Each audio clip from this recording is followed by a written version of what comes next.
Ya Bapa, kalau sebentar kami akan mendengarkan firman-Mu, biarlah Tuhan Kau yang celikan mata kami, celikan hati kami Tuhan.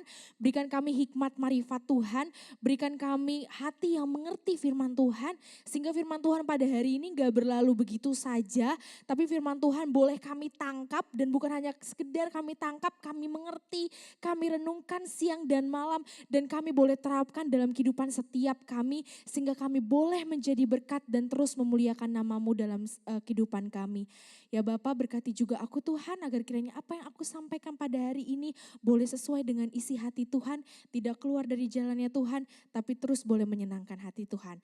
Terima kasih Tuhan Yesus, hanya di dalam nama Tuhan Yesus kami berdoa dan mengucap syukur, haleluya, amin. Oke. Ya, ini caranya gimana? Oh gini ya, kalau gini, hah? Oh bawah. Oke, aku lupa lagi ya, soalnya ya kalau biasa megang ini. Oke, jadi hari ini kalau teman-teman penasaran apa temanya? Temanya adalah Impactful Life Through Prayer.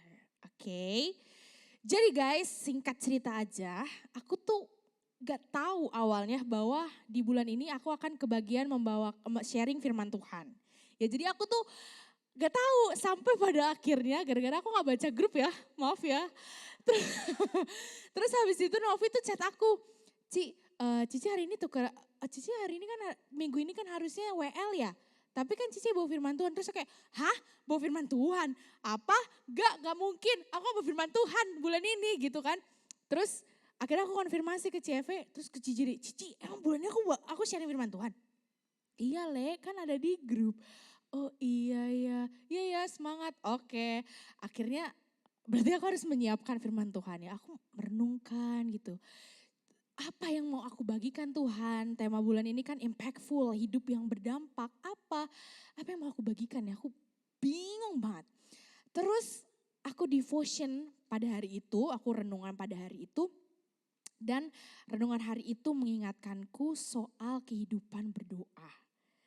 Ya kan, terus kayak oke, aku akan bawakan ini Tuhan. Ya, jadi hidup yang berdampak itu ternyata dimulai dari kehidupan berdoa.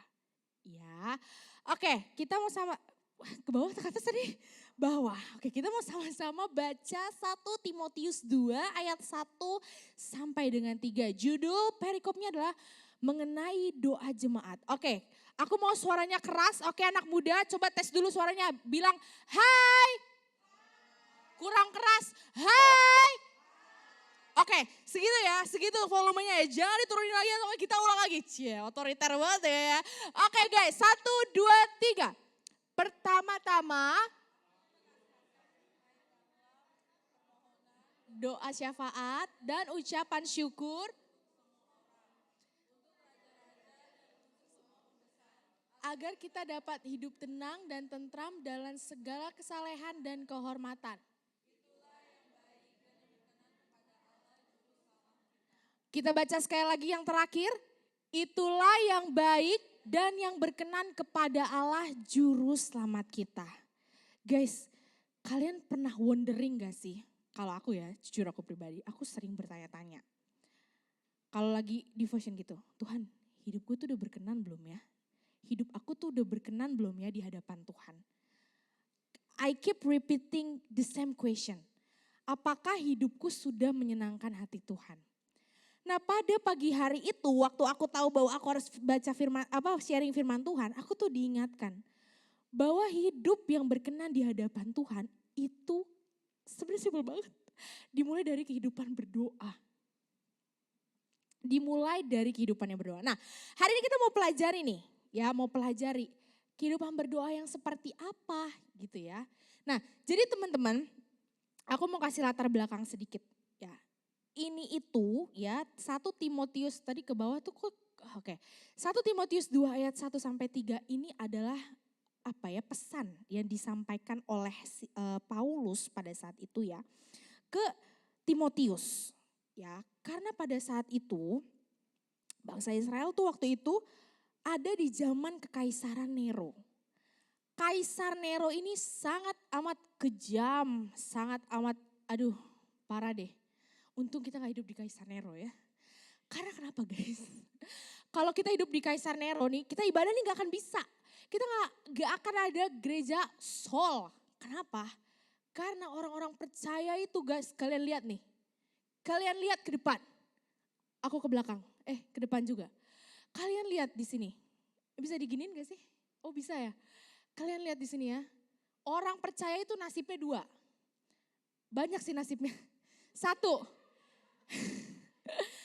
Dibuang ke harimau, ke singa, ya. Di depan orang-orang loh. Dimatiin begitu, dijorokin begitu ke hewan. Atau dia apa? Disiksa, dibunuh. Pokoknya gak ada deh orang percaya di kekaisaran Nero itu gak ada. Kejam kali dia itu Dan bukan hanya orang-orang percaya yang dikejamin sama si Kaisar Nero ini. Kalian tahu apa? Pejabat-pejabat pun turut takut sama si Kaisar Nero ini. Karena ya emang gimana ya guys, sekejamnya tuh dia cruel banget deh gitu. Pokoknya gak ada orang percaya tuh yang hidup gitu loh di situ. Ya ada sih, ada ya buktinya Timotius ada ya. Cuman kalau ketahuan dia habis lah kalian itu.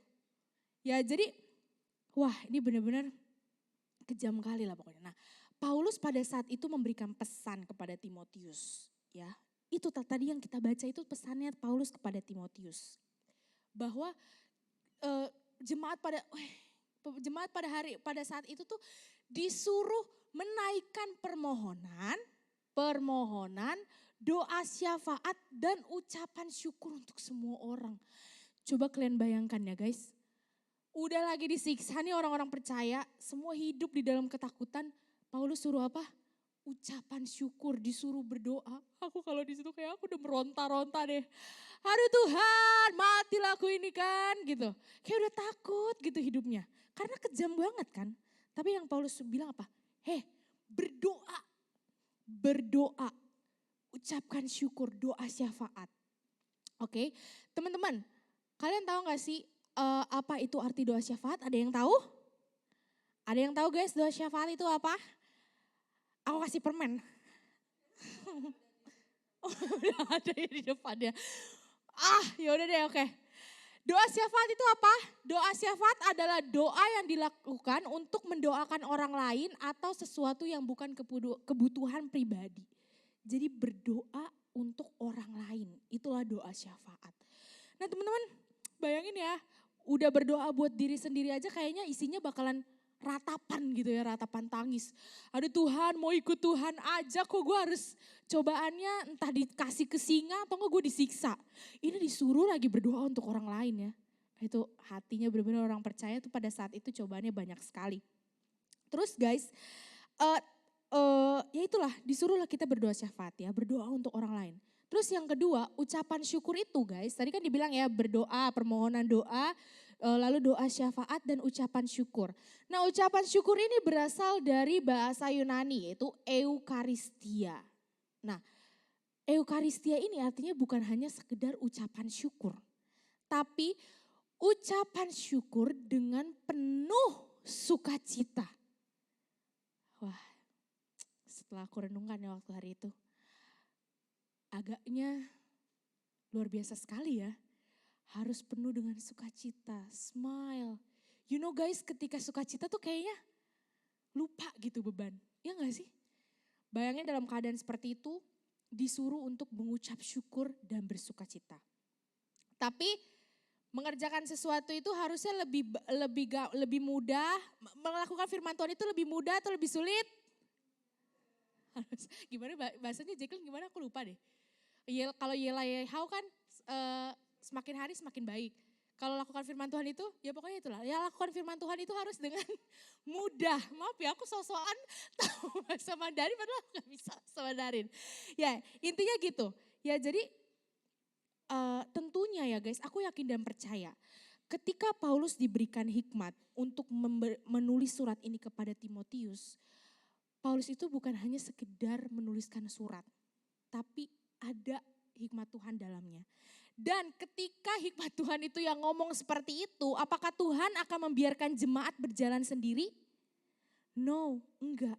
Ketika Tuhan bilang ucapan syukur, pasti Tuhan yang akan memampukan jemaat itu untuk bersyukur dengan penuh sukacita. Amin. Amin.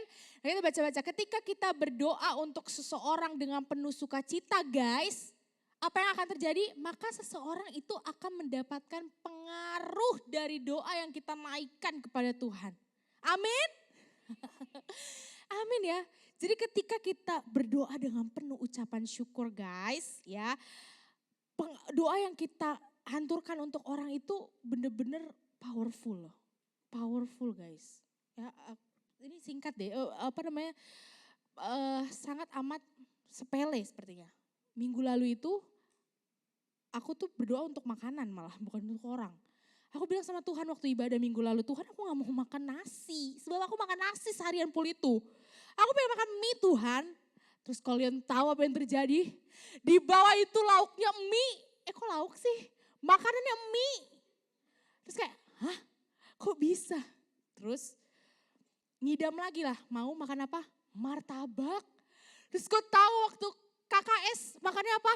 Martabak. Tuhan Yesus begitu baik. Tepuk tangan dulu untuk Tuhan Yesus, guys. Jadi terima kasih Tuhan, doaku dikabulkan gitu kan. Nah itu doa yang seperti itu aja Tuhan kabulkan ya. Apalagi ketika kita berdoa untuk orang dengan penuh sukacita, guys. Kalian lihat, kalian tuh memberikan dampak loh untuk orang itu. Amin. Amin. Oke, lanjut lagi. Nah, terus yang kedua, doa seperti apa sih yang dihimbau sama Timotius, sama Paulus kepada Timotius? Yang kedua adalah doa untuk raja-raja, untuk pemerintah dan pembesar. Ya tadi seperti yang aku katakan, guys. Pada zaman itu bukan cuma orang percaya aja yang ketakutan sama pemerintahannya Kaisar Nero. Bahkan pemerintah, pejabat-pejabat pada saat itu tuh trembling ketakutan, guys. Karena saking kejamnya beliau ini. Ya, saking kejamnya itu. Dan guys, aku sejujurnya diingatkan kembali sih. Seberapa sering sih kita pernah berdoa untuk pemerintah kita saat ini? Untuk para pembesar kita saat ini, presiden, DPR ya, dengan segala keriuhannya. Apakah kita pernah berdoa untuk pemerintah kita? Gitu. Nah karena kenapa? Karena percaya nggak doa-doa kita ya anak-anak Tuhan tuh memiliki pengaruh yang besar loh untuk bangsa dan negara. Ya jadi kalau teman-teman belum pernah nih berdoa untuk pejabat atau pemerintah hari ini nanti pas pulang Cisani tutup dalam berkat doain ya sedikit ya untuk pemerintah ya gitu. Kenapa? Karena kita baca sama-sama di sini. Banyak hal yang ingin Tuhan kerjakan melalui kehidupan orang-orang percaya.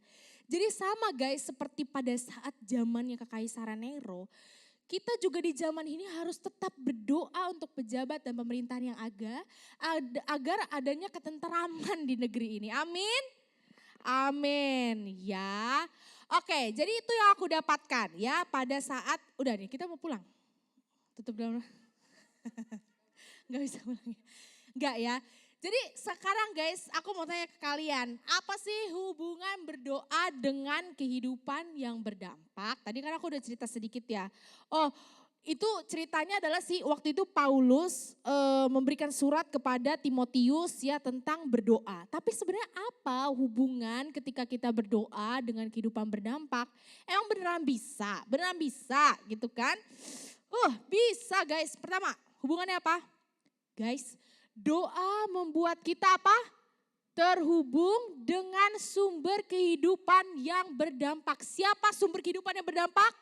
Yesus. Wow, keren sekali kalian. Tepuk tangan untuk kalian. Oke, fine. Kalian bukan teman aku. Karena kalian gak tepuk tangan. Tepuk tangan untuk kalian. Oke. Ya gitu ya guys ya. Jadi doa itu membuat kita terhubung dengan sumber kehidupan yaitu Tuhan Yesus. Oke. Nah doa itu membantu kita untuk senantiasa hidup di dalam Tuhan. Membangun kehidupan yang bukan hanya berfokus pada diri sendiri tetapi juga mengalirkan kasih, damai dan berkat kepada sesama. Amin. Nah teman-teman contohnya itu apa? Contohnya itu seperti ini ya. Guys hidup kita itu di dalam Tuhan, mati. Oh udah, di situ gak mati soalnya seram kali. Nah hidup kita itu bagaikan pohon guys, hubungan kita sama Tuhan itu bagaikan pohon. Ya, Kita itu adalah ranting-rantingnya. Kalau kita nggak membangun kehidupan berdoa, kalau kita lepas dari koneksi kita dengan Tuhan, kita ini akan menjadi ranting yang ini nih. Ya, tolong dong. Nah udah, depan udah. Petir nih. Doa-doa Tuhan Yesus tolong.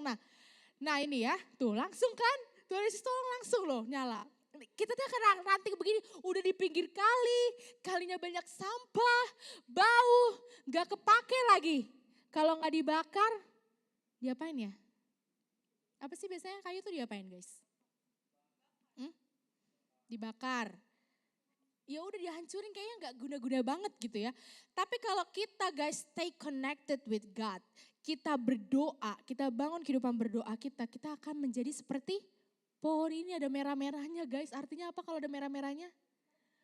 Berbuah, berguna buat orang lain. Dimakan gak buahnya? Dimakan, dinikmati sama orang, berdampak buat orang-orang. Oke, aku mau kasih satu ilustrasi lagi. Komulio, Koko boleh kesini enggak? Karena Komulio ini kan tinggi. Kita akan buat Komulio ini seperti Tuhan. Ya, contohnya. Tadi Koko mau ke WC ya? Sabar sebentar ya. Oke. Contohnya, aku izin ya. Koko itu Tuhan ya. Ini ceritanya aku terhubung dengan Koko ya. Koko kemanapun aku ikut. Kemana? Kalau kita berdoa nih, kita itu jangan ke toilet ya weh. Kalau kita berdoa dan connected with God, itu seperti gini. Ayo kemana? Tolong baikin Andreas dong. Lulus Andreas. Ya saya akan ikut. Berkati ya.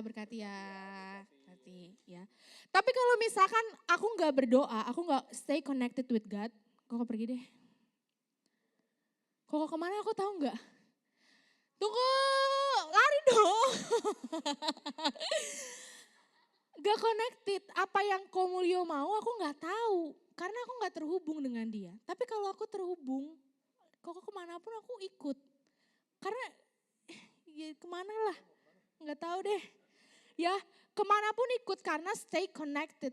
Tapi kalau enggak tahu kemana.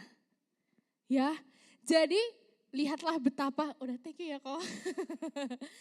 Jadi itulah guys, hubungan kita dengan Tuhan tuh seperti itu. Dan bagaimana caranya connected with God kayak tadi? Berdoa. Ketika berdoa, Tuhan suruh apa tadi? Tuhan suruh berkati Andreas, perhatiin Andreas. Kita ngerti maunya Tuhan. Kita peka sama gerakannya Tuhan. Tapi kalau kita nggak terhubung dengan Tuhan, bagaimana kita tahu? Kalau kita nggak berdoa, gimana kita mau tahu isi hatinya Tuhan? Sama kayak orang PDKT kan. Kalau kita nggak deket sama dia, nggak tanya kamu udah makan belum, tahu nggak? Nggak tahu, nggak ngerti gitu. Jadi itulah guys ya, bahwa doa itu ya membuat kita terhubung dengan sumber kehidupan yang berdampak yaitu Tuhan Yesus. Yang kedua apa? Guys, doa menggerakkan apa? Tuhan untuk bekerja lewat kita. Doa menggerakkan Tuhan untuk bekerja lewat kita. Nah guys, doa itu memiliki kuasa yang sangat besar. Coba baca sekali lagi, doa memiliki. Nah, Yakobus 5 ayat 16 berkata, 1, 2, 3. Karena itu hendaklah kamu saling mengaku dosamu dan saling mendoakan supaya kamu sembuh.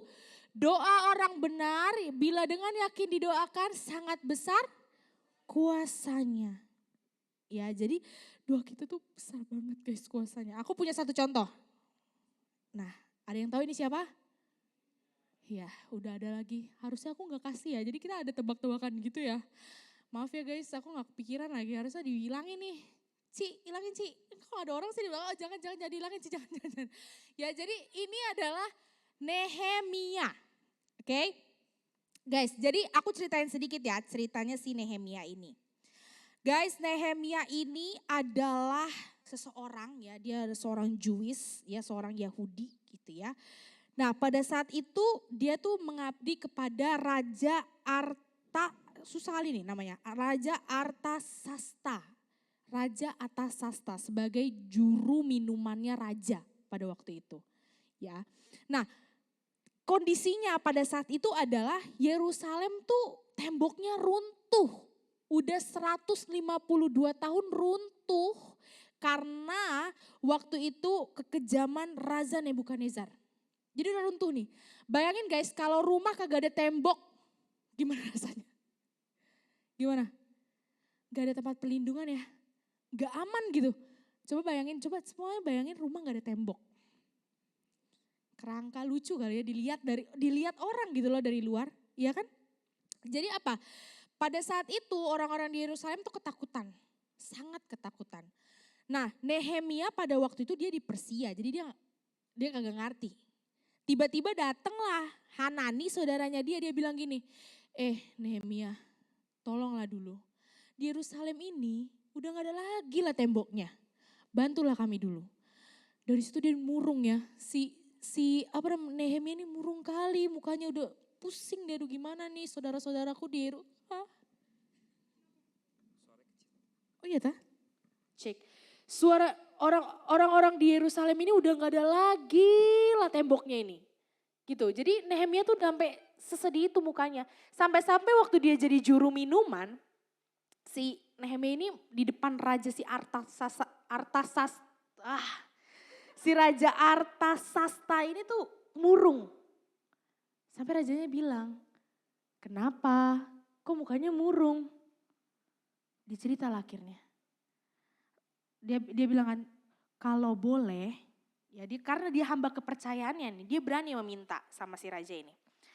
Boleh enggak aku mau bangun tembok Yerusalem kembali. Ya, jadi tolong dong izinkan aku kembali ke Yerusalem dan membangun tembok itu. Karena kenapa guys? Karena waktu itu ya ada satu orang tuh, aku lupa namanya siapa ya waktu aku baca kemarin. Ezra. Ya, jadi Raja Artasasta itu sebelumnya tuh dia tuh raja yang baik. Ya, dia raja yang baik. Dia gak sekejam Nebukadnezar atau tadi siapa? Raja siapa ya tadi yang sekejam? Kaisar Nero, Kaisar Nero ya. Dia gak sekejam itu, dia baik. Nah sebelumnya tuh dia udah pernah kasih modal ke Ezra ya, uang untuk dibawa ke Yerusalem dan benerin bait Allah. Tapi si Ezra ini korupsi dia. Gak dibangun bait Allah itu, gak diperbaiki bait Allah itu, gak dibangun tembok di Yerusalem itu. Sampai akhirnya 152 tahun tadi tembok di Yerusalem tuh gak ke bentuk-bentuk. Sampai akhirnya si Hanani ini datang ke si Nehemia. Tolonglah dulu, kasihlah tembok. Orang-orang di Yerusalem tuh udah ketakutan kali loh kalau ada orang datang nih tinggal dihajar aja, orang kagak ada pelindung. Iya kan? Ketakutan dia. Nah pada akhirnya ya Nehemia diizinkan sama si raja, diberikan bahkan modal. Tapi guys kalian tahu nggak, sebelum raja bisa sampai memberikan izin dan bahkan memberikan kayu-kayu ya, perbendaharaan, perlengkapan untuk membangun tembok Yerusalem, apa yang Nehemia lakukan? Nehemia berdoa dan berpuasa. Katakan wow. Nehemia berdoa dan berpuasa. Karena dia tahu dia hanya seorang juru minuman. Sama seperti kita guys, mungkin kita seringkali terbatas. Ketika kita mau berdampak, kita mungkin bingung, gue mau berdampak mulai dari mana. Sama seperti Nehemia, gue mau bangun tembok Yerusalem dari mana yang segede gaban itu. Belum lagi cari kayunya, uangnya lagi, gerakinnya lagi, kesononya lagi. Terbatas. Tapi ketika dia berdoa, jalur langit dia. Berdoa, dia berpuasa, Tuhan yang bekerja untuk dia. Dia bikinlah raja. Raja tadi siapa? Raja yang susah itu namanya. Namanya adalah Raja Artasasta itu. Artasasta. Dibikinlah, dikasih modal, pergilah kau. Kau bikinlah dulu tembok itu. Dibilang kan. Dibikinlah tembok sama dia. Akhirnya apa? Hanya dalam 52 hari. 52 hari guys. Tembok itu selesai. Bayangin dari 152 tahun nih. Gak ada tembok. Akhirnya dalam waktu 52 hari. 52 hari itu berapa bulan ya? Hampir 2 bulan lah ya. Hampir 2 bulan tuh tembok akhirnya selesai. Dan itu Apakah mulus-mulus aja? Enggak, karena diceritakan juga bahwa ketika tembok itu dibangun ya, musuh-musuh tuh udah mulai, udah macam-macam kali nih Yerusalem nih. Orang-orang di sana nih, masa mau dibangun tembok, ayo kita iniin, kita hancurin lagi, kita serang lagi. Tapi Nehemia nggak takut. Kenapa? Karena dia tahu betul, dia bangun tembok Yerusalem dengan kekuatan yang diberikan dari Tuhan. Karena dia tahu betul bahwa Tuhan yang menyertai dia. Dan akhirnya apa guys? Hanya karena doa Nehemia, puasa yang dilakukan oleh Nehemia memberikan dampak untuk satu bangsa. Untuk Yerusalem pada saat itu. Jadi guys, how powerful is it? Gimana sih doa itu? Wah, gila banget. Doa berpuasa itu gila banget guys. Jadi itulah ya. Ditelepon aku Gak tahu dia orang lagi ibadah ya. Kita marahkan dosen lagi. Nah, udah hari Sabtu nelfon pula dia. Oke ya. Jadi yang ketiga. Udah langsung 3 poin doang nih. Abis ini selesai lagi. Udah jam 5. Oke. Yang ketiga guys. Apa hubungannya doa dengan kehidupan yang berdampak? Ya, yang ketiga adalah doa memampukan kita apa? Yes, sekali lagi doa memampukan kita menghadapi tantangan hidup dengan iman. Wah, kalau ngomongin tantangan hidup itu parah kali memang. Aku punya contoh lagi guys, ini adalah Daniel. Siapa yang tahu Daniel? Bukan Daniel temanmu ya. Di sini ada yang namanya Daniel? Enggak ada. Oh. Daniel kamu ke depan lagi, jangan. Oke, ini Daniel ini terkenal sekali kalau kita googling nih ya Daniel, pasti yang keluar nih. Coba sekarang kalian buka handphone kalian, jangan buka handphone kalian ya, ntar kalian buka yang lain. Daniel ini ya kalau terkenal dengan Daniel ini terkenal dengan kisahnya di Gua Singa, oke? Di Gua Singa. Kenapa guys? Ada yang tahu? Ada yang bisa cerita nggak? Kisahnya Daniel, ayolah. Oke, Cisani, aku suka kamu. Tapi aku mau dengar orang yang lain. Ko Marcel, jangan Ko Marcel. Ayo, Wewe mau coba kisah tentang Daniel? Ayo, yuk deh. Hah? Doa sehari 3, wih mantap kali benar dia. Tepuk tangan dulu untuk Wewe. Ya benar kata Wewe tadi, Daniel ini orang yang sangat taat guys. Ya di tengah orang, dia ini pintar kali dia. Gak bohong aku pintar kali. Katanya di Alkitab soalnya gitu. Gak bohong, Alkitab bohong gak mungkin ya. Pintar dibilangnya, bijak, sampai jadi kepercayaan apa? Raja. Duduk dia di tengah orang-orang besar itu, di raja-raja itu ya. Lalu kemudian kalau orang raja-raja kan ya makannya apa? Daging, lemak, apalagi sih wine. Gimana ya, ya layaknya lah kalau misalkan lagi pertemuan presiden-presiden antar negara ya. Yang masak aja tuh chef khusus gitu kan. Chefnya pun ada timnya gitu kan. Udah di prepare tuh, oke meal pertama ini, dessertnya ini, terus appetizernya ini gitu ya. Udah dirancang sama, dulu kehidupan Daniel juga begitu. Tapi kalian tahu, walaupun diperhadapkan dengan makanan-makanan yang wah yummy, aku jadi lapar. Mau doa makanan apa ya hari ini ya? Jangan kasih tahu dulu please. Dia tetap makan makanan yang sangat sederhana, yaitu adalah sayur. Vegetarian dia guys. Hebat sih, aku gak bisa sih kalau lihat daging, sayur, pasti aku milih daging. Gitu. Jadi dan selain daripada itu ya Daniel juga berdoa, kata Wewe tadi sehari 3 kali dia berdoa. Taat banget. Kenapa gak 5 kali ya? 3 kali ya. 3 kali dia berdoa. Jadi padahal guys pada saat itu kalian tahu gak ada satupun orang yang boleh berdoa kepada Allah lain selain daripada Raja Darius. Jadi semua orang itu pada saat itu disuruh menyembah raja yang fisik, yang bisa mati ini gitu ya, Raja Darius. Anggaplah aku ini Raja Darius. Wih, disembah. Kalian tuh menyembah aku gitu.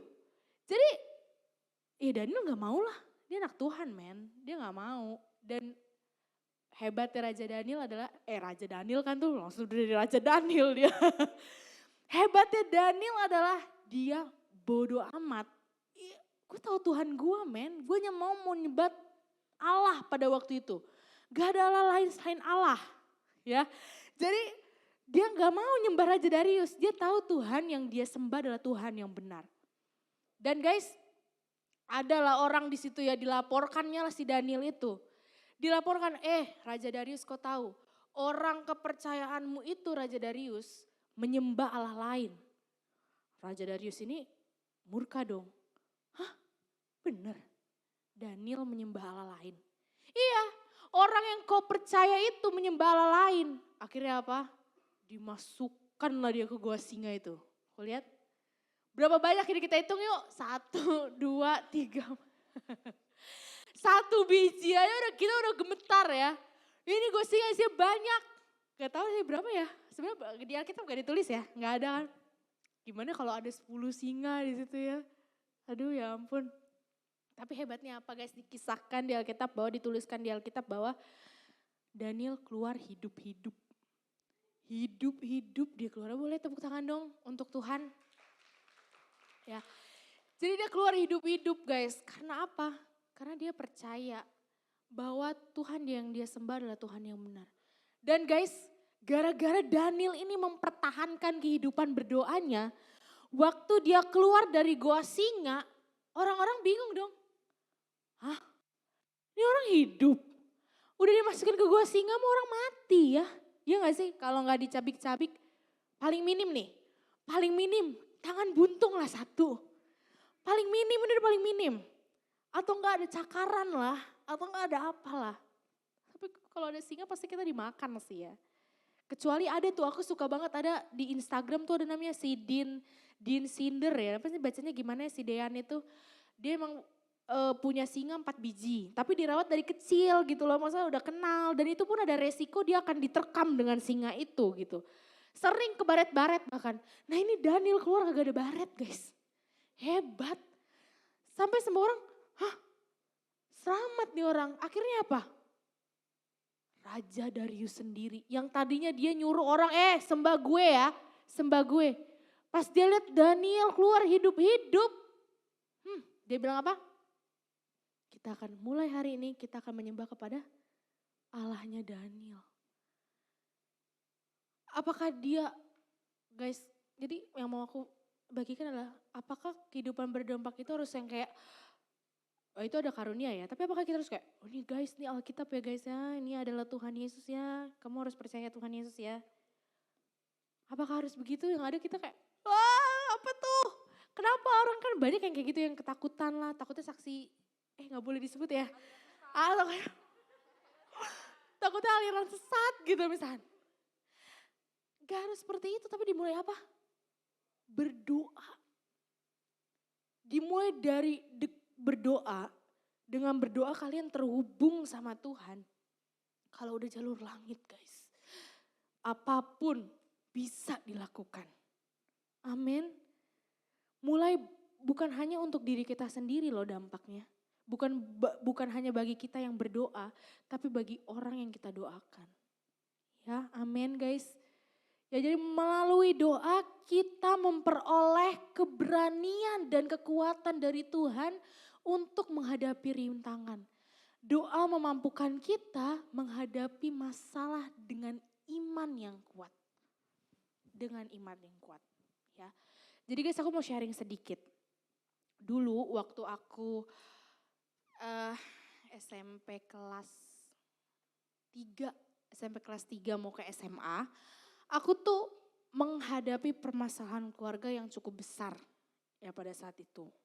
Aku sih menganggapnya buat aku yang umur segitu tuh menurut aku itu besar dan aduh males banget deh kenapa sih gue baru umur segini harusnya kan gue hahaha men gitu kan. Kenapa gue harus stres dengan permasalahan keluarga duniawi ini gitu.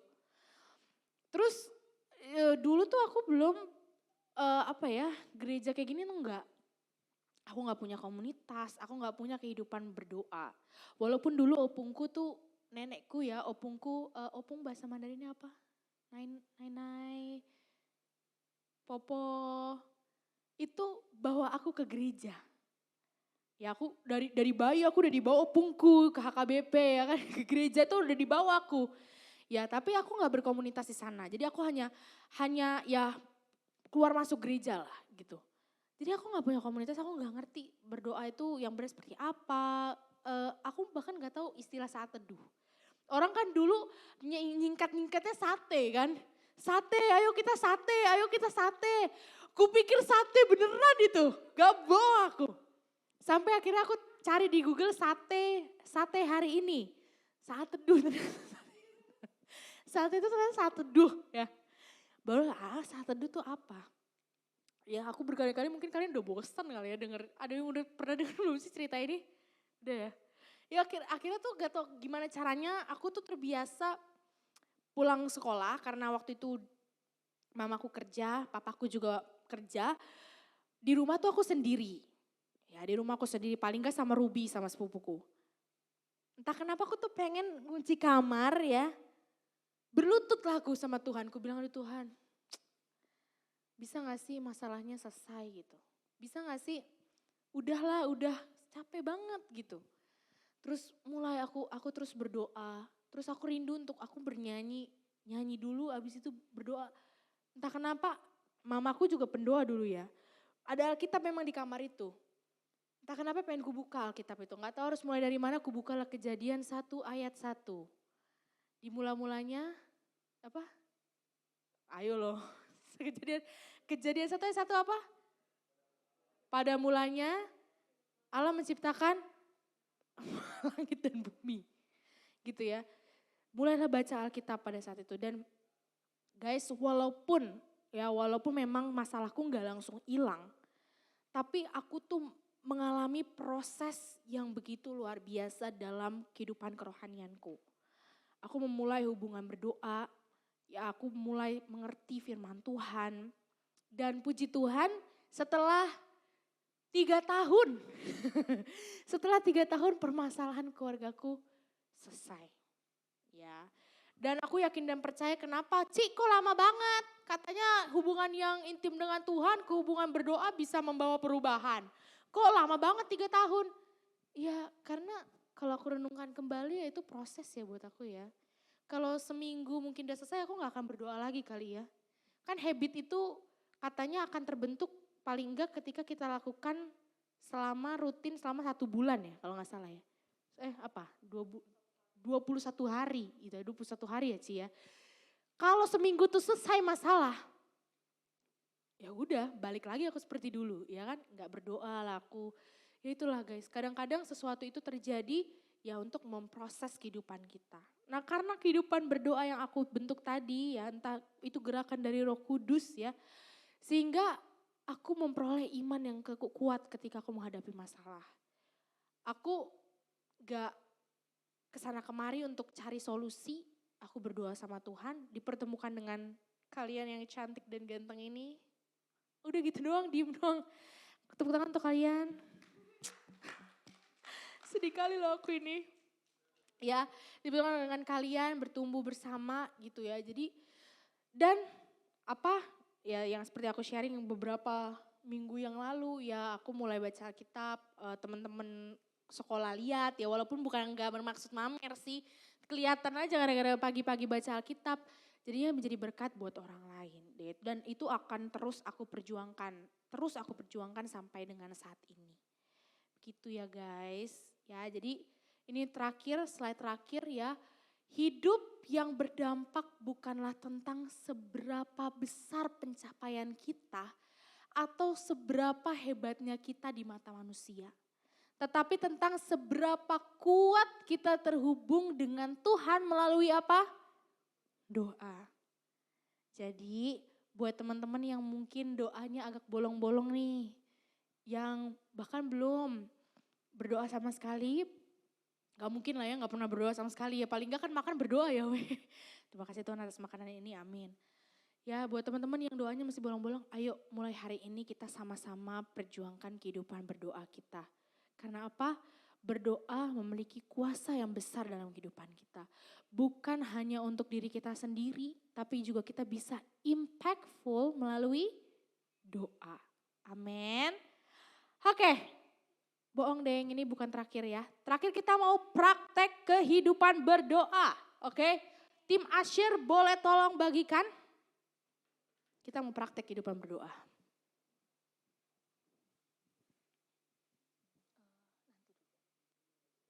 Boleh sih kalau udah mau naik. Ya. Oke, jadi ini Cici sedang membagikan, Cici mau aku bantuin gak? Gak usah bisa ya, oke. Ini aku akan bagikan secari kertas. Cielah secari kertas gitu. Ya, secari kertas kecil ya. Teman-teman, kalian gak perlu tuliskan nama kalian. Gak perlu. Yang aku perlukan adalah teman-teman tuliskan hal apapun yang ingin didoakan. Hal apapun yang ingin didoakan. Boleh gak Ci kalau soal sekolah? Boleh, put it there. Tulis aja. Apapun yang ingin didoakan sekarang. Gak usah perlu tulis nama. Ayo renungkan dulu. Apa ya yang mau didoakan ya. Aduh kalau aku doakanlah dulu skripsiku ini ya guys ya. Sama doakanlah dulu 25 Desember ini aku harus ada gandengan. Karena itu menjadi salah satu poin goalsku di awal tahun. Tapi sampai sekarang belum ada ya. Jadi doakanlah dulu itu. Harusnya aku yang nulis ya. Kok aku nyuruh kalian doain ya. Oke, jadi tulis dulu, tulis apapun ya. Ada yang gak ada pulpen? Bang, kacau kali. Aku ada pulpen nih. Bawa gak ya? Ada yang butuh pulpen? Ada? Udah semua? Tim pemain musik boleh maju ke depan?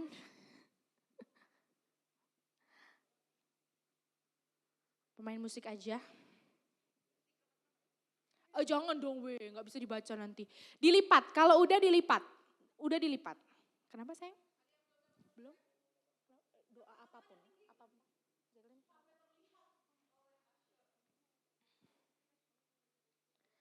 Kalau udah dilipat, apapun yang ingin kalian doakan ya.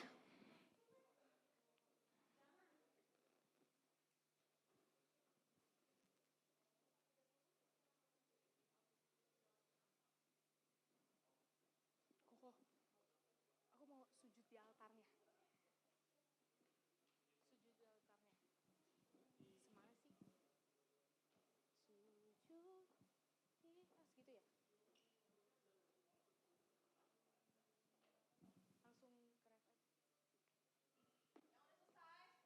Kalau udah selesai boleh dikembaliin lagi ke Cijere guys.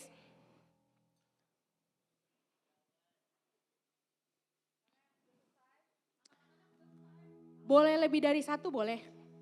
Boleh. Teringatnya udah ada pohon Natal ya. Gandenganku belum ada. Taruh kemana nih? Taruh sini ya.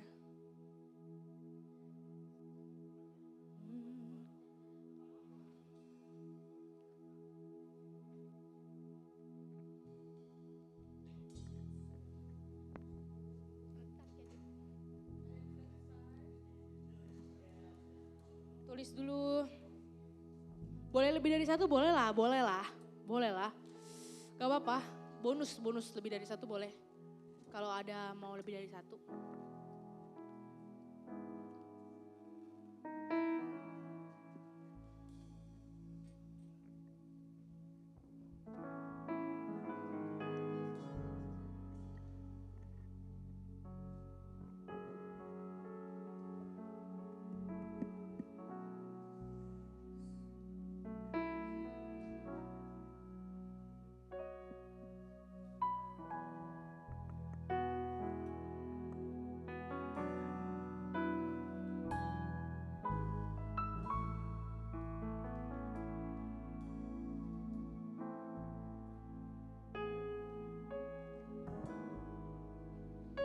Lagi, Ih, banyak juga mereka doanya weh ternyata. Nggak cuma satu, ayo lagi.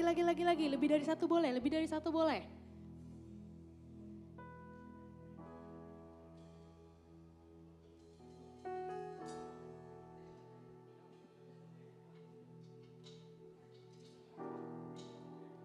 Oh enggak lagi.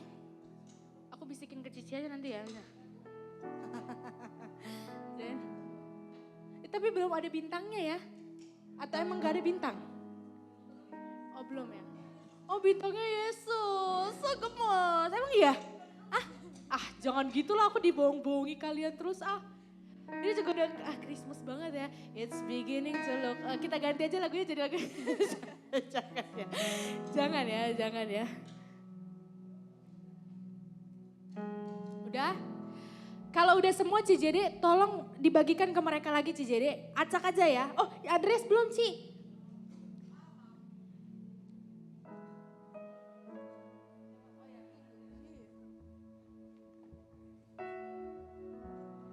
Sudah?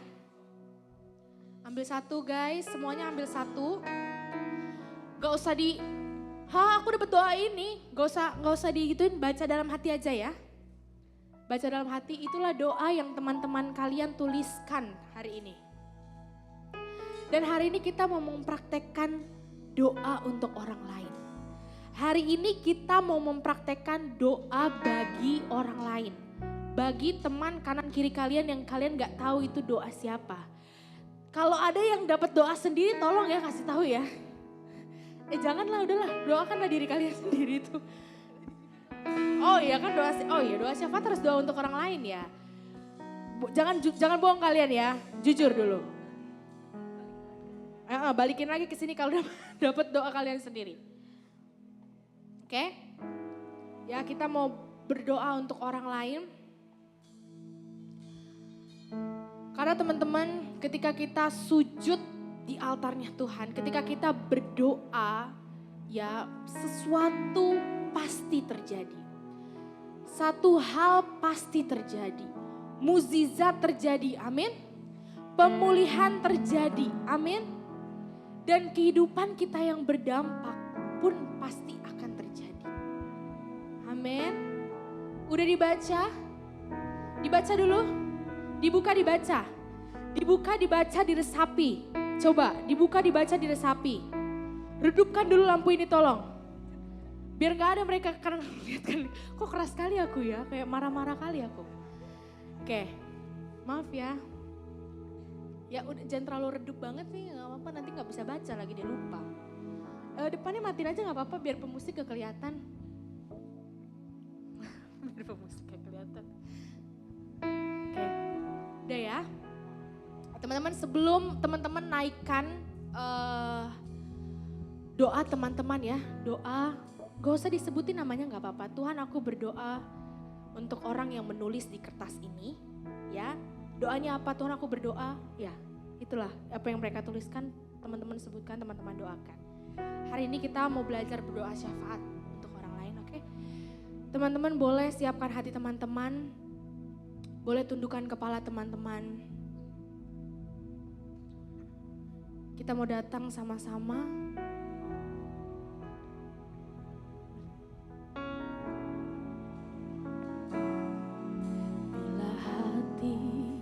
Terasa berat, tak seorang pun mengerti bebanku. Ku tanya Yesus, apa yang harus ku buat? Tuhan Yesus berfirman, mari datang. Dia berfirman, mari datanglah. Dia selalu pedulikan aku. Ku datang Yesus. Gak ada beban yang gak sanggup Tuhan pikul di dalam kehidupan teman-teman. Sujud di altarnya, kami bawa hati kami Bapa. ku bawa hidupku, ku terima anugerahnya, Dia ampuniku dan bebaskanku. Tuhan sanggup mengubah hidupku, ubah hidupku,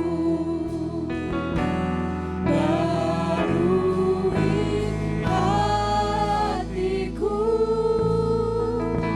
sesuatu terjadi saat datang di altarnya. Teman-teman, sama seperti lagu ini katakan, kita mau mengimani ketika kita datang sama Tuhan. Ketika kita berdoa, sujud, menyembah di dalam doa kita. Maka sesuatu sanggup terjadi Tuhan. Ya teman-teman. Dan teman-teman, hari ini aku mengundang teman-teman untuk mendoakan. Seperti yang aku bilang, gak perlu tahu teman-teman itu doanya siapa. Tapi teman-teman doakan apa yang ada di dalam kertas itu. Dengan iman percaya bahwa teman-teman yang teman-teman doakan akan mengalami perubahan di dalam kehidupan mereka.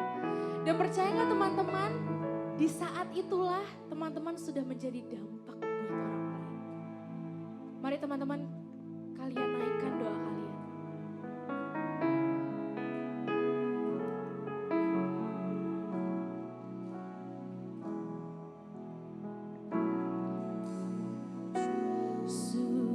Sujud di altarnya, ku bawa hidupku, ku terima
Sujud di altarnya, kami membawa hati setiap kami Tuhan. Kami membawa setiap doa yang kami hanturkan ya Bapa.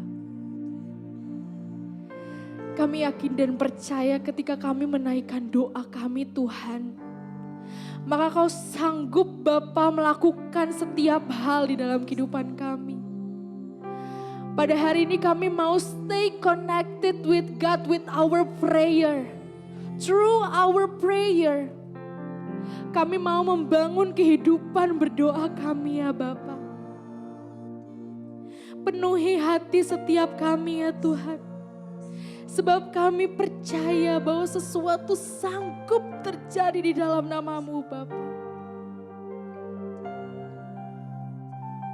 Mari kita ulangi pujian ini dari awal. Sujud di altarnya,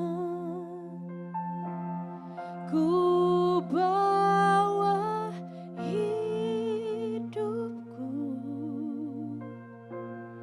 ku terima anugerahnya, Dia ampuniku dan bebaskanku. Dia ubah hidupku, baharui hatiku. Sesuatu terjadi, katakan pemulihan terjadi. Pemulihan terjadi, katakan kemenangan terjadi. Kemenangan terjadi saat datang di altarnya.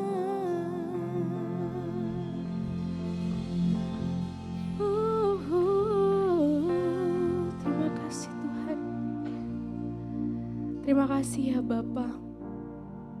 Terima kasih telah mengingatkan kami Tuhan bahwa ketika kami ingin menjadi dampak, ternyata kami harus memulainya dengan hubungan pribadi kami dengan Tuhan. Kami harus memulainya dengan kehidupan berdoa. Tuhan, kami sebagai daging lemah, kami sebagai manusia seringkali salah, seringkali gagal. Tapi biarlah dengan Roh Kudus yang daripadamu Tuhan, Tuhan memampukan kami untuk kami boleh terus membangun kehidupan berdoa.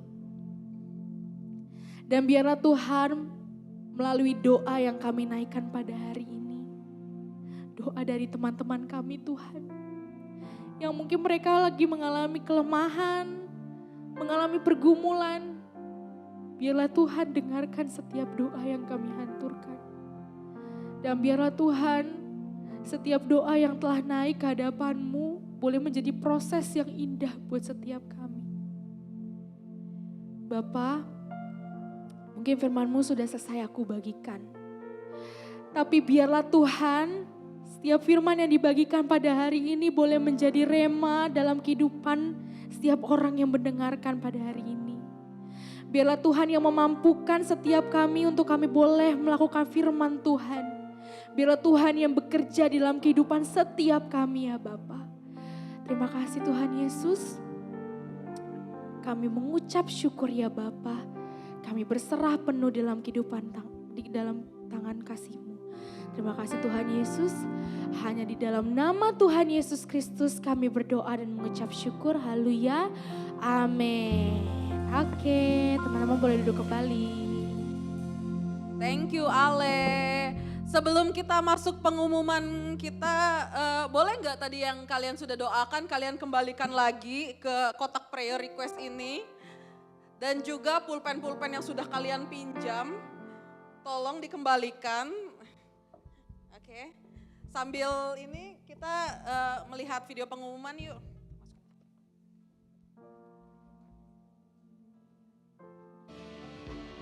Halo Youth, welcome home untuk kita semua.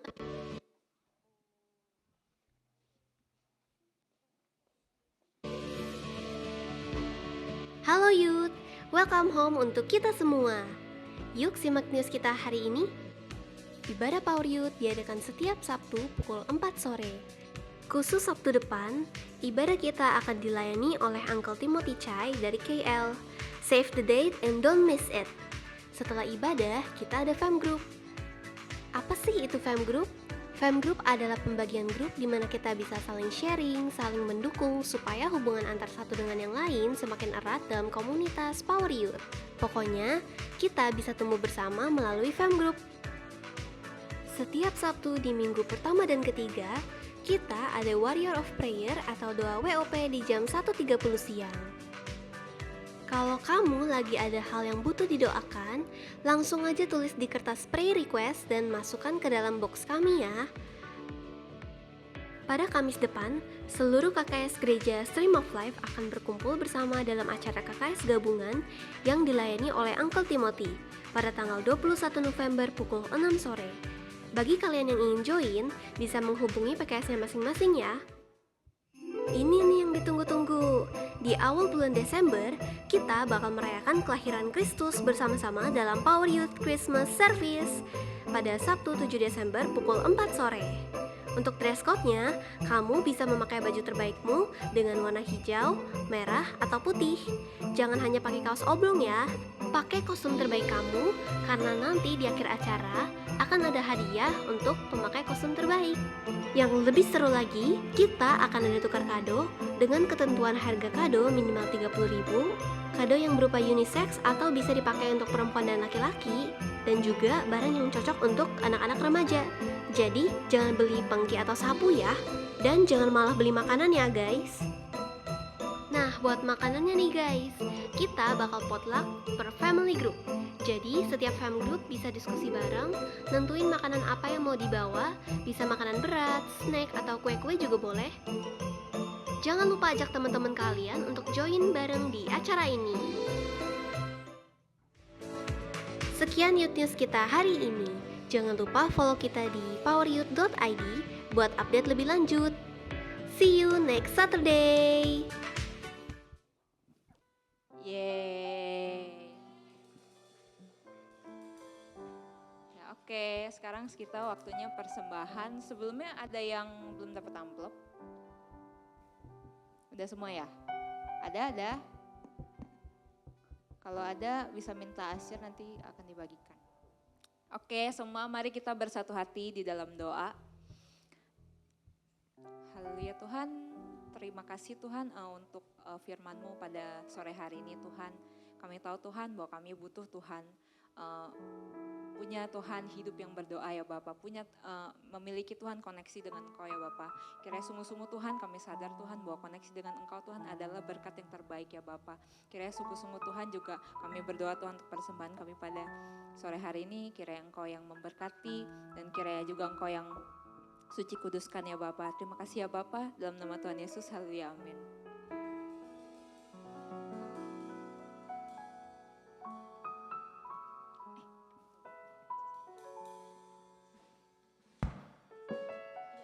Oke, kita persilahkan Cisani berkat. Halo, wow. Luar biasa ya firman Tuhan hari ini. Terima kasih Ale. Ayo kita bangkit berdiri. Kita tutup dengan doa berkat. Ya teman-teman angkat tangan kita. Kita terima berkat sebelum kita pulang. Sebelum pulang dari tempat ini, terimalah berkat daripada Tuhan Yesus, diberkatilah seluruh kehidupanmu, diberkatilah kerohanianmu, diberkatilah sekolahmu, diberkatilah keluargamu, diberkatilah setiap keluar masukmu, kemanapun kau pergi, kau diberkati dan jadi berkat. Terimalah berkat Tuhan mulai dari saat ini hingga Tuhan datang kedua kalinya. Haleluya, amin.